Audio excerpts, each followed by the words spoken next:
মহান বিজয় দিবস উপলক্ষে দেশ জুড়ে বর্ণাঢ্য বিজয় র্যালি করেছে বাংলাদেশ ইসলামী ছাত্র শিবির। সোমবার ১৬ ডিসেম্বর সকালে বাংলাদেশ ইসলামী ছাত্র শিবির চট্টগ্রাম মহানগরের উদ্যোগে বর্ণাঢ্য এক র্যালি অনুষ্ঠিত হয়। ৫৪তম বিজয় দিবস উপলক্ষে বর্ণাঢ্য র্যালির আয়োজন করে বাংলাদেশ ইসলামী ছাত্র শিবির গাজীপুর মহানগর শাখা।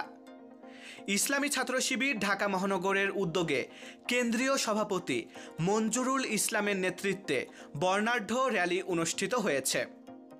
বিজয় দিবস উপলক্ষে বর্ণাঢ্য র্যালি বের করে বাংলাদেশ ইসলামী ছাত্র শিবির খুলনা মহানগর শাখা। রাজশাহীতেও বর্ণাঢ্য বিজয় র্যালির আয়োজন করে ইসলামী ছাত্র শিবির রাজশাহী মহানগর। সিলেট মহানগর শিবিরের উদ্যোগেও বিজয় দিবস উপলক্ষে বর্ণাঢ্য বিজয় র্যালির আয়োজন করা হয়। ৫৪তম বিজয় দিবস উপলক্ষে বর্ণাঢ্য র্যালির আয়োজন করে বাংলাদেশ ইসলামী ছাত্র শিবির বরিশাল মহানগর শাখা।